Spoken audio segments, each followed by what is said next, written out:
What's going on, y'all? It's DG back with another video, and today going to be going over my personal top 5 Nike basketball shoes for point guards right now. As a disclaimer, this is all my personal opinions based on my personal experiences playing in all of these basketball shoes. So with that said, you do not have to agree. These are just my personal opinions. And honestly, all the shoes that I'm going to talk about are very good, so you can really just switch up the rankings. But again, let's get right into it. I know before we get started, I am wearing a Curry brand shirt. Shout out to Steph though, who went to Folsom, California to play in open runs with Kent Bazemore and basically just regular people. I think that's really cool. And what's funny is that, you know, most of the viral clips were filmed by one person, and this one person, this filmographer, DM'd me. He actually messaged me asking me questions about what Steph was wearing and you know, basically questions about Steph. And I wish, you know, in my head, I was just like, I wish you just let me know earlier. I could ask these questions on the spot. I could ask these questions when I was there. I can, you know, drive 2.5 hours to go to Folsom. I mean, it's literally Steph Curry, and I would love to be, you know, in those runs. But obviously, I wasn't. But maybe next video. Maybe next video, if he pulls up again at a public gym, I will have a YouTube video based on me playing with Steph Curry in an open run. But overall, y'all, let's start off with Nike.com. Again, if you want to get any of these shoes, go to the link in my description below. There will be a link to go to this site and purchase directly. But starting off at number 5, I'm going to put the Zoom Freak 5 because it's a very comfortable shoe. It has a lot of layers of cushion. It has Cushlon and Zoom in it, as well as it's a very low profile shoe. It feels lightweight. The fit is true to size. It doesn't look the best, which is why I feel like a lot of people aren't rocking with these. But also, the price is a steal. The price is super low. And if you're a point guard, I get, like, honestly, it's so comfortable. I think the one thing that I had an experience with is the traction on dust. It's not the most amazing. You guys see how closely spaced the grooves together are. Not even grooves, but like, yeah, basically grooves. The dust does get, you know, stuck up in there, but it's not the most horrible, right? It's not unplayable. It's just like, it's a solid traction setup that is very comfortable shoe, fits true to size, very light, very low profile. And these definitely had to make it to top 5 because even with all of those performance features, the price is very low as well. So I do recommend this shoe. And I think if you're playing on a semi-average floor or a semi-decent floor, then you will have an amazing experience. Number 4 is the Nike KD17. This is a recent release. Very new. The main standout to the shoe is the traction. I think the traction squeaks really loud, which is always great. It doesn't affect the actual grip, but a lot of people like squeak, and the traction grip is also amazing as expected. The one downside to the shoe though is that it fits long. And the reason why I say that is because the KD15 and the KD16 fit exactly the same for me. But these, they definitely fit long. They must have changed the last. They had to change the last because the 15 and 16 fit the same for me, but these fit long. So like, I'm not sure what went on, but I did play in these double socking for like 2 to 3 sessions, and they felt great after that. So absolutely love this shoe. It feels very similar to the KD16 though. So if you can get the KD16 on sale, then I would just recommend that, to be quite honest. But these are very good. These are definitely a versatile shoe as well. So even if you're not a point guard and you're watching this video, if you're more of a bigger guy, I guarantee you'll like these. I mean, it's like always, it's Kevin Durant, right? Like, these shoes are very consistent. I think the KD line is very consistent in performance. So if you get the 15, you know what to expect. If you get the 16, you know what to expect. And same thing here for the 17. So that is number 4. Number 3, I'm going to put the LeBron 21 at number 3. And here's why. This shoe is elite.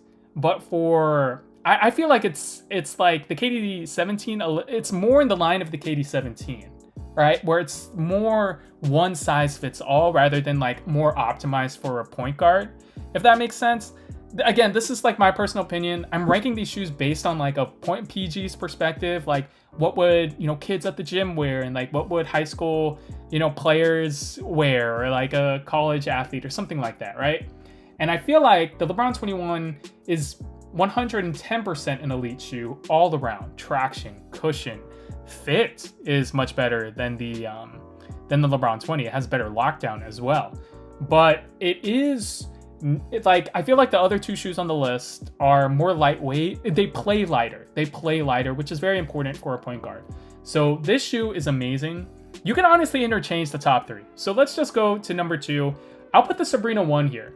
I'll put the Sabrina 1 at number 2. It was my top basketball shoe for 2023, holistically speaking, right? Holistically, when I say that, means price, aesthetics, they're on Nike by You, the athlete, the story, everything about that, right? Like, it's kind of like when people crown sneaker of the year, like, you can't really choose a sneaker of the year. You just have to like kind of think about all the factors. That's how I ranked these last year for the top basketball shoe of 2023.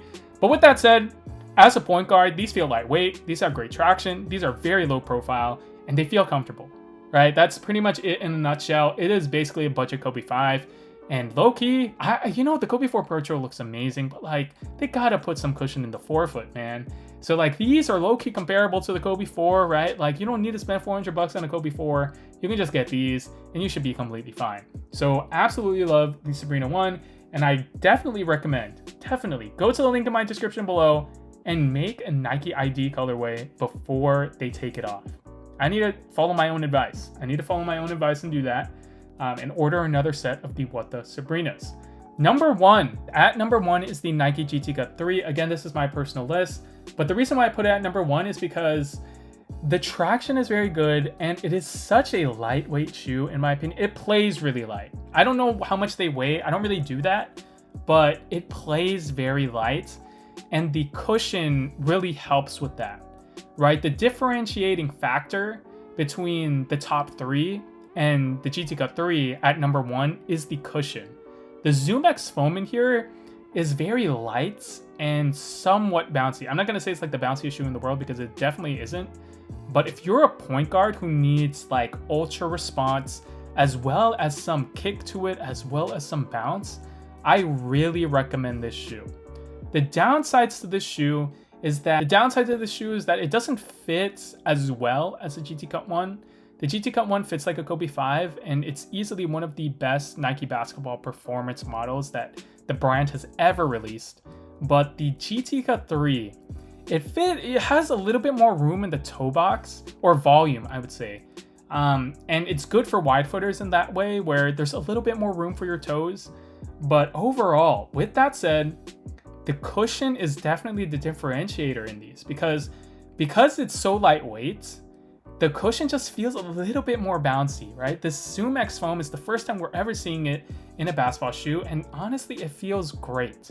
Maybe I'm biased because I've been using Zoom X running shoes casually for the past 3 years, but the Zoom X in these, I promise you won't be disappointed. It does still fit true to size. It has very nice support features, no lockdown issues, comes in great colorways, they're even on sale. So that's my synopsis on my top 5 Nike basketball shoes for point guards. Honorable mentions are definitely the Sabrina 2, because I have not played in this shoe, but it's easily, if I had to bet my money on it, it has to be, competing for the top point guard spot. Honestly, this is, Nike knows what they're doing with the Sabrina line. Another honorable mention is the Book 1. This is a very good shoe, but it is, retailing at $140. Not all of the colorways are available, and performance-wise, it's comfortable, it's good, but, traction is a little bit of a hit or miss, especially on very dusty floors. It's still very good. It's very durable as well, great for outdoors, but I don't think it's better than any of the top 3 at least, or any of the top 4. I don't think this is better than the KD17. You can make an argument, I guess, for the Freak 5, but like even then, like on paper, the Freak 5 is better because it has more cushion and stuff like that. Jaw 1 is definitely an honorable mention. Like, honestly, this could have beat the Freak 5 simply based on aesthetics, but when we're talking about performance, the Freak 5 has more cushion and just feels more comfortable. But the overall synopsis on the Jaw 1 is that it looks great, comes in great colorways, and the performance is definitely solid, right? And it's affordable. I would say that the only gripe about this shoe is that it fits tight, so definitely go up half size. But overall, this shoe is very good in my personal opinion. It's like a solid shoe, right? And sometimes that's all you need. So that's my opinion on the Jaw 1. Last honorable mention is the KD16. Pretty much the same thoughts as the KD17, to be quite honest, but these fit better. in my opinion. I do not have to double sock in this shoe in the KD7. I don't have to double sock in any of these shoes besides the KD17. So that should, you know, tell you something there. But overall, I actually really like the KD16. You know, I'm not a fan of the translucent outsoles though. Just my personal opinion, but maybe you guys have a different experience other than I. But overall, these are my top 5 with some honorable mentions. I'm very curious to hear what your top 5 is and whether or not you agree with this list. Again, you don't have to. This is all based on my personal experience. And honestly, I'm not tied to this list at all. So feel free to like move around the names or even include new ones. I didn't include a lot of shoes, honestly. Like GT Cut Academy is low-key great, and other basketball shoes as well, other signature basketball shoes. So you can definitely make an argument for anything. And honestly, you can move around and rearrange this top 5 and even the honorable mentions for sure. So I want to hear what you guys think. What are your top 5 basketball shoes for point guards, specifically for Nike, because this is a Nike video? But overall, leave a comment down below letting me know what you guys, you know, like for point guards in general from any brand. Again, if you guys want to cop any of these shoes, please go to the link in my description below. Follow me on all socials at DG Hoops, and I will catch you guys in the next one. Peace.